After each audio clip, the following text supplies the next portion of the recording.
तुम्ही जेव्हा युवा सेनेत सुरुवात केली ती कोणाच्या आशीर्वादाने केली, कोणाच्या सोबत असल्यामुळं तुम्हाला इथपर्यंत आता पायरी आली आणि आता सध्या तुम्ही ज्यांचं काम करताय ते त्यांच्यासोबत पण तुम्ही किती वेळ असणार आहे आता हे आम्हालाही माहीत नाही. पण या माणसामुळे तुम्ही बाळासाहेबांच्या चरणांना स्पर्श केला, त्या माणसाला तर विसरू नका. दुसरी गोष्ट, हा आहे दिल्ली संसद भवनाचा फोटो. संसद भवनाला यांना सगळ्यात पहिली पायरी चढायला लावणारे राजन विचारे. त्यामुळं त्यांना असं वाटत असेल, अरे आता दादांनी सांगितलं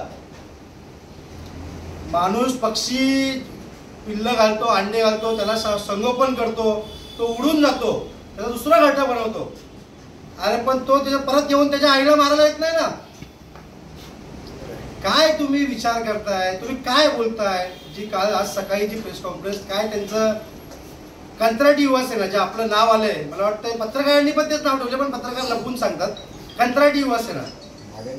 हा, त्याच्यामध्ये तुम्हाला एक सांगतो, एकाच्या पण चेहऱ्यावरती खुशी असेल का बोलताना?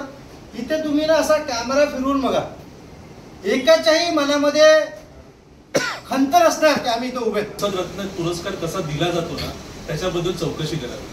आता मी तुम्हाला वेद कुमार करून एक जण आहेत, आता काय श्रीनिवासन प्राईम पॉइंट फाउंडेशन तर्फे संसद रत्न पुरस्कार दिला जातो. आता हा पुरस्कार देताना संसदमध्ये किंवा आपल्या लोकसभेमध्ये काय कामं केली त्यानुसार हा पुरस्कार दिला जातो.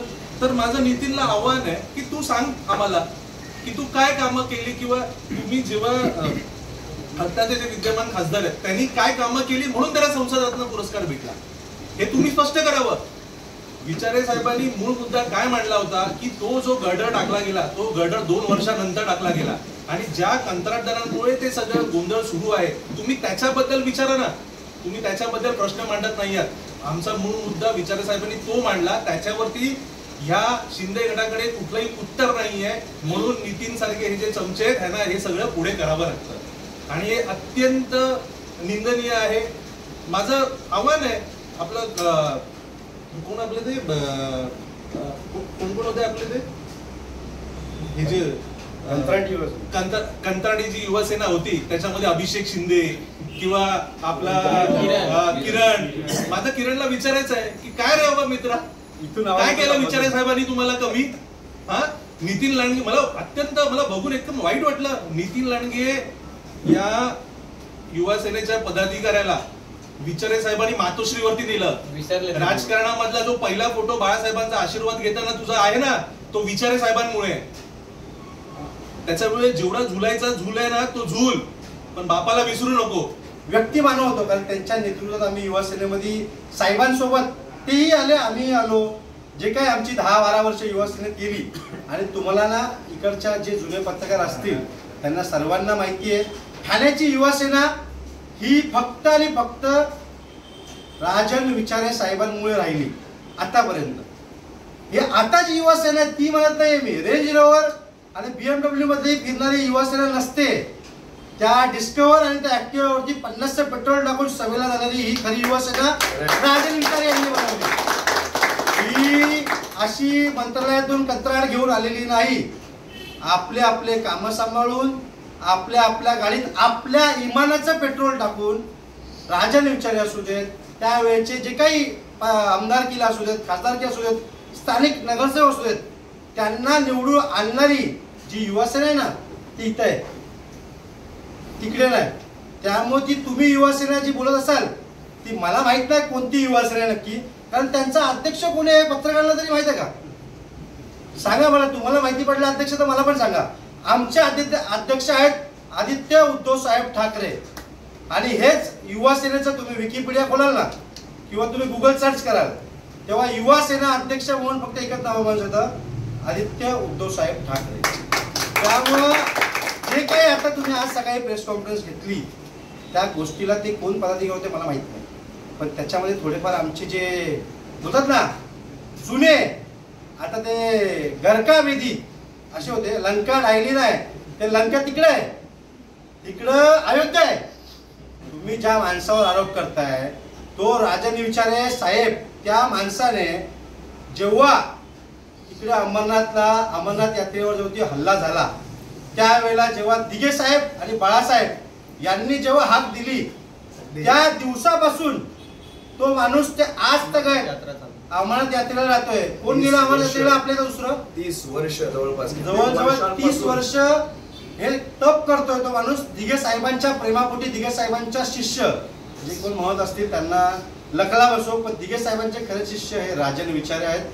दुसरी गोष्ट, आता मलंगड बोलाल, मलंगडाच्या मुक्तीची जे आपण जे आंदोलन केलं दिघे साहेबांचं, त्या मलंगडावरती राजन विचारे हेलिकॉप्टर नाही आहेत. राजन विचारे या 2 पायावरती येतात, कारण यात अजून पण त्यांच्या दम आहे आणि अजूनही चालत मलंगडावरती येतात. या सगळ्या युवासेना जे काही होते नावाने युवासेना, त्यांनाही माहिती आहे राजन विचारे काय आहे. अरे यार तुम्ही कोणावरती, आसमान में थूकने वालो इतना सोच लो, तुम पलट के तुम्हारे पे गिरने वाली है. त्यामुळे तो विचार करून बोला. अरे सूर्यावर थुकताय तुम्ही. ज्या माणसाने तुम्हाला घरातून बाहेर काढलं आणि पोचवलं, आता ठीक आहे शिंदे साहेब तुम्हाला आता मंत्रालयात घेऊन जातात, आता तुम्हाला गाडीत लाल दिव्यात घेऊन जातात, तुम्हाला मोठी मोठी मर्सिडीज काय काय मिळत असेल. अरे पण मगाशी आता ते माझ्या लहान तोंडी मोठा घास होईल, पण ते बोलतात ना काहीतरी झूलवर भापको मत भूल. अरे यार काय, जर आपण कुठून तरी ज्या मूळ भागातून आपण जर वर येतोय आणि तिथून आपण वर आल्यानंतर आपण काहीतरी मोठं होतो, नावाला एक क्षणिक आपल्याला सुख मिळतं, त्या क्षणिक सुखासाठी तुम्ही आई बापाला शिवाय देणार? किती दिवस टिकणार आहे क्षणिक सुख? त्यांनाही माहिती आहे, जर एकदा स्वप्नभंग झालं त्याच्यानंतर त्यांना असे मानाखाली घालूनच इथे फिरायचं. युवा सेनेच्या वतीने ही पत्रकार परिषद आयोजित केलेली आहे. आपण कालपासून पाहताय कशा प्रकारे ठाण्याच्या आमच्या राजन विचारे साहेबांना, शिवसेना नेत्यांना कशा प्रकारे एक केविलवाणा प्रयत्न मी पाहतोय. केविलवाणा प्रयत्न करून एक बदनाम करण्याची साजिश करण्यात आली, जी की खरं तर अंगलट आलेली आहे. अंगलट यासाठी सांगतो कारण प्रश्न त्यांनी विकासावर विचारलेला आहे. ठाण्याच्या विकास कामांवर प्रश्न विचारलेले असताना आपलं लक्ष भरकटवण्यासाठी जाणीवपूर्वक कशा प्रकारे शहीदांचा किंवा सैनिकांचा, देशाच्या सर्वोच्च सैनिकांचा कशा प्रकारे अपमान केला जातोय, अशा प्रकारे एक जोडून तोडून मोडून काय तुम्हाला म्हणायचंय ते म्हणा, तो व्हिडिओ बनवून त्याच्यावर ठाण्याच्या विद्यमान खासदारांचा आपण व्हिडिओ पाहिला. आता इथे आम्ही उत्तर देतो आणि त्यानंतर काही त्यांच्याच काही मंडळींचे आणखी काही व्हिडिओ व्हायरल झाले. खरं तर त्या बाकीच्यांना उत्तर देण्याची मला इथे अजिबात गरज वाटत नाही. तो व्हिडिओ पूर्ण आहे. काय सांगितलंय त्या व्हिडिओमध्ये, काय म्हणाले खासदार राजन विचारे साहेब, शिवसेना नेते काय म्हणाले ते म्हणताय. म्हणजे बरं, तो आरोप कुणावर आहे? तो आरोप आहे सरकारवर, जवानांवर नाही. देशाच्या सर्वोच्च जवान, आज आमचा विश्वास फक्त न्याय व्यवस्था, एक मीडिया आणि देशाचे, भारताचे जवान, भारताची आर्मी, नेव्ही, एअरफोर्स यांच्यावरच आमचा विश्वास आहे आणि देशाचं सर्वोच्च संविधान. आज त्यांच्यावर हा आरोप करताना जरा पाहायचं होतं ना त्यांची कामं सैनिकांविषयीची. ज्यावेळेस 26/11चा हल्ला झाला, आपण सर्वांनी पाहिलात. त्या 26/11च्या हल्ल्यानंतर मला वाटतं 4-5 महिन्यांचाच कालावधी गेला असेल, ठाण्यामध्ये त्यांच्या नावाने स्मारक झालं, अख्खं उद्यान झालं.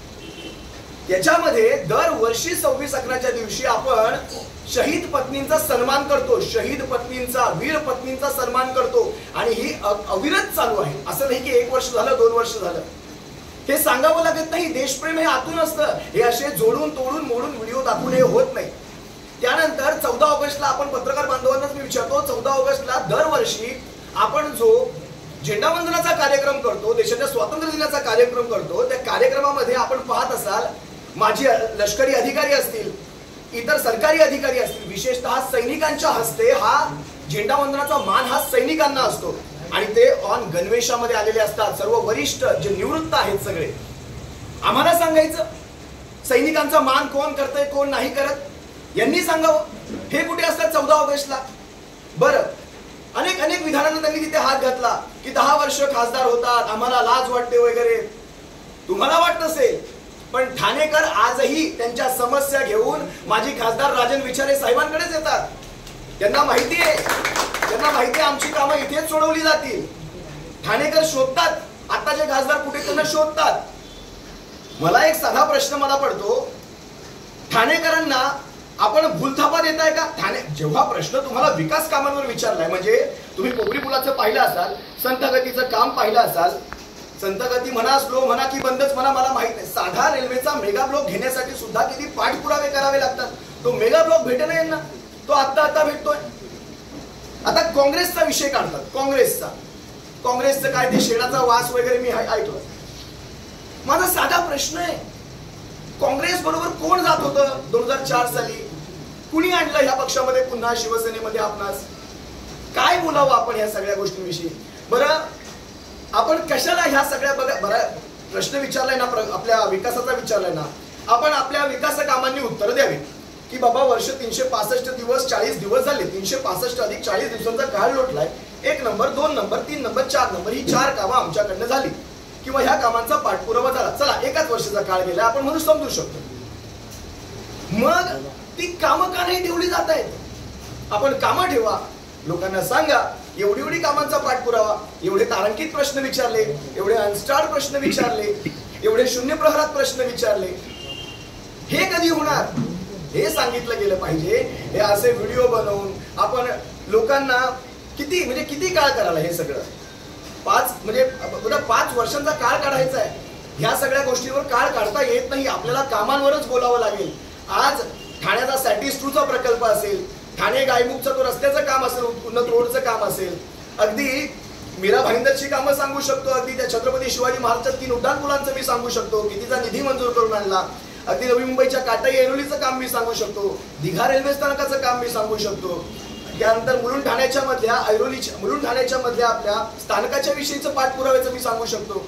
अनेक गोष्टी आपल्याकडनं ह्या उर्वरित कामांचा किती पाठपुरावा झाला ना, खरं तर या सर्वावर बोललं गेलं पाहिजे.